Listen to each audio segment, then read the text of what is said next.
Chevrolet, the best a man can get. Welcome back. We'll get to Jalen Ramsey in a second, but first, New Jersey high school football. Wayne Hill's Christian Puntalillo with a nice catch off his own chest. Oh, that's great. No touchdown because same rules in college, and when you're down, even if you're not touched, but that is awesome. That's a great catch there. I was trying to figure out where the, oh my goodness. I wish we had the other angle. He caught it right before it went off the ground with his right hand. Tapped it to himself. Right there. They play some good football in Jersey. All right, next up, California high school football. Inglewood High's Orion Peters makes 5 guys miss before taking it in. Oh, a nice little stand. Let me tell you how I know this dude is fast, Nick. How? He run on the field, ain't got no grass on it. Oh, poor Inglewood. Man. Them kids ain't got no grass to play on, but they ain't stopping them from the love of the game. Man, and that is, I mean, getting tackled on that's got to be brutal, too. The way to avoid that is that. Just don't get tackled. All right, in Florida, IMG Academy's Michael Redding with a nice little acrobatic catch right there. Oh. Let's see this again. IMG Academy out of Bradenton. They got a bunch of star players down there. We got a couple at Ohio State. This kid right here is going to be playing football for the U. Oh, really? Yep, in their great legacy of wide receivers. Bradenton, one of the best institutions, prep high schools to prepare guys for the next level. Yep. Tennis as well. Multi-sports down at IMG. All right, moving on. Jalen Ramsey wants out of Jacksonville, and the Chiefs are reportedly the primary suitor to land the All-Pro cornerback. Chiefs players have started their own recruiting, with Tyreek Hill tweeting at Jalen Ramsey, "Let's go." It's more of a subtle recruiting tactic there. Tyrann Mathieu added, "What's up, big head," to Jalen and his agent. It's a term of endearment, I'm guessing. Whether Jalen's a Jag or a Chief, he's got one thing on his mind. All I care about is winning, man.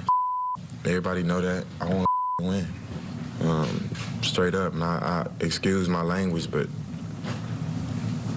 everybody know that. That's who I am. That's that passion, that fire, that heart. That's what y'all love. All right, Nick. I mean, how much better could your team possibly get? But would acquiring Jalen Ramsey make the Chiefs just a little bit closer to securing the Super Bowl? Listen, if you were to tell me every single player in the league is available, and for the Kansas City Chiefs, who would be your first overall selection? It's Jalen Ramsey. He is the best player at his position at the single biggest position of need for the Chiefs. So it is in that regard, it's a perfect fit. Now, I don't know how Brett Veach, the GM, would make the money work because they got a lot of high-paid guys on the team already, and Patrick Mahomes is about to become the highest-paid guy in the history of football a year from now. But if they obviously know that, and they're still pursuing him. They're still going after him, so they think they can make the money work. I did find Jalen's interview there interesting, and he said some other things about, listen, I'm on the Jags now. I'm preparing for Tennessee. He said all the right things, but it made me remember his rookie year, when Jalen Ramsey, after not having a lot of experience losing, was on a bad Jags team his rookie season, and early in the year was seen crying, openly crying on the sidelines during one of their losses. And he was asked about it after the game, and he said, just flatly, "I'm just sick of the losing. I am sick of the losing." And then in year 2, they were a good team. Year 2, they bought a lot of defensive players in free agency. Jalen was a first-team All-Pro, was exceptional. They make it to the AFC Championship game and had a lead on the Patriots late in that game, if you remember. It all went to hell last year in year 3, and year 4 is not off to a much better start. They haven't paid him. They're not winning. It's not a marquee franchise. I don't blame him for not wanting to be there. But for the Chiefs, the defense, to me, already is showing signs of improvement with the 6 new starters, with the new defensive coordinator. But where their biggest question mark is, do they have a single quality corner? And if you're going up against the Patriots, who all of a sudden have 3 very quality wide receivers, you're going to need some quality corners. I believe Jalen Ramsey is the best cornerback in the NFL. He profiled that out of college, see. His physical traits are unmatched by any other corner in the league. And so, yeah, this would be a great counter to the Patriots adding Antonio Brown, the Chiefs adding the best corner in the league. Right. If we have all the defensive players, and this just because I've just seen the game a little bit differently, I would probably add Aaron Donald. I saw Aaron Donald give them problems in the Super Bowl. I know they have a huge, huge concern on their offensive line. Because if we're trying to match this up, okay, how would he be best against New England? Sure. Because New England's going to be there. I wouldn't be trying to compare, well, what would I do? What do I need against Oakland? Be breathing, all right? What the Chargers are going through with all their injuries, this is the question of, will he help them against New England? And to me, I still think you need more pass rush. But if you can't get pass rush, and if you can't get it to the defensive tackle, the next way to affect a quarterback is pass coverage. Pro Football Focus, they do great examples of it, breaking down the analytics. If you can't put pressure on the quarterback, then you need to make sure that the coverage and everything affects the quarterback. Jalen is a tremendous player. I believe the best corner that we have. His dimensions, his arm length, his size, his speed, the way his ability to be able to play man-to-man, his ability to be able to negate a superstar from going off in a game, those are things that you do need. And we know now, AB is in New England. Josh Gordon is in New England. You're definitely going to have a concern as far as pass coverage, but I don't know if they have the cap space, given the amount of money they just spent on Tyreek, what they have coming up into the future. So to me, it's a long shot. But where doesn't he fit? All right, he fits anywhere. If you want to play defense, he fits. He is the prototype. There is no kid in college that looks like him. There's no kid out, but he is the prototype right now. If there was one guy you told me that it was 1st and goal or 3rd down, and I personally was going against him, I'd be like, okay, remove Jalen. I'll take my chances with the rest. Pat Peterson, he's right there close. He's not playing right now, but coming into the season, those two I would have ranked as the best 2 corners we have in the game. You said something interesting. There's no place he doesn't fit. He obviously feels right now he doesn't fit in Jacksonville. The question for Jalen that I was reading some people speculate about is, could he be something of a disruptive force on a Chiefs team that has so many good things going for them right now? How do you think Andy Reid would deal with Jalen Ramsey if they were to acquire him? Right. The biggest problem is that Jalen, Tom Coughlin, and Doug Marrone, they don't have the same type of blood type. Now, Jalen's into winning. There is a handful of guys that are the elite of the elite. In losing, man, they are not good losers. I was never a good loser. Man, I used to come to the family room. We typically, after the game, all the family is in one room where they've watched in the stands, but they come back where they have refreshments, and all your relatives are in one spot.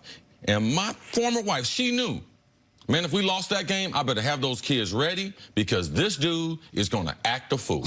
And I wouldn't embarrass her, but I wasn't interested in meeting your family. I wasn't interested in meeting someone that you went to school with, your auntie, all that. No, I had lost the game, and my whole week's work was a negative. I was not productive. And I used to go to my car, and I ain't ashamed, and cry like I was in Little League. In Little League, I was worse. High school, I was awful. In college, they just thought I was crazy. And even when they start getting paid for money, it didn't change me.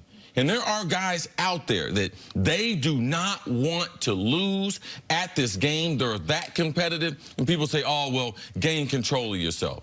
Well, he's a special, special, special athlete. The people at Florida State, my daughter went to Florida State when Jalen went there. I had a lot of kids I coached play ball with Jalen. The coaches there ain't had no problem with them.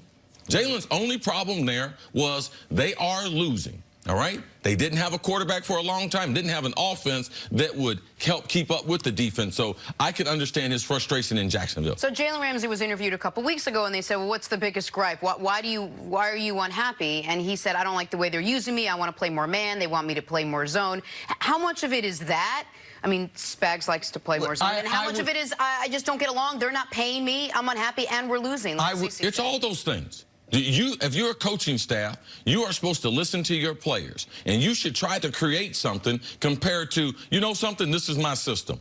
Well, sometimes you get players that are outside the system. Jalen is a 1%er, all right? Of the 24,000 people that ever played this game, he's a 1%er.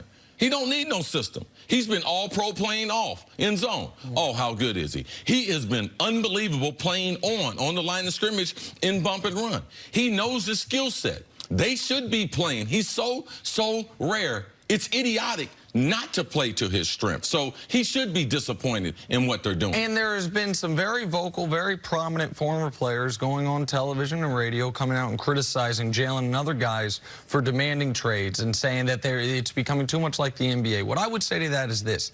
The Jacksonville Jaguars' #1 prerogative this year was to win games. Other than that, their #1 goal as an organization should have been to make sure the best player on your team, who you drafted, who is not even into the prime of his career yet, is happy to be a Jaguar, that he wants to be a Jaguar.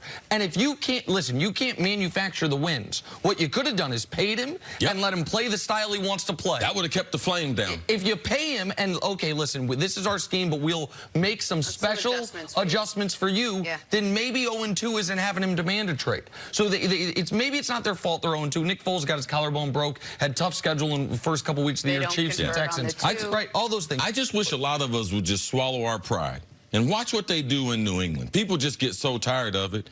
Bill Belichick changed this. Paid him and he went out and got AB. That's a change for him.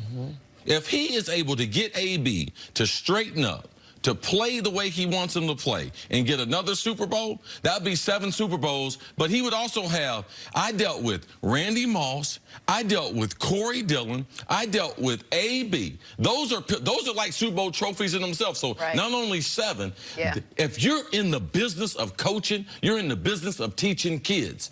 We get our kids all from the same spots. We're not going anywhere. We're not going international getting our kids. We're going to the same cities, to the same schools, same high school programs, getting these kids. These coaches, they need to coach them up. And that's what Belichick does, and we can all take a lesson from that. And we should mention Jalen Ramsey did say he would play this weekend if there is, or was it Monday? Thursday night. That's right. I knew it wasn't Sunday. All right, take a break. Coming up, will Cam Newton be sidelined for a must-win game against the Cardinals? That's next on First Things First. He'll play Thursday, and that'll probably be his last game as a Jag.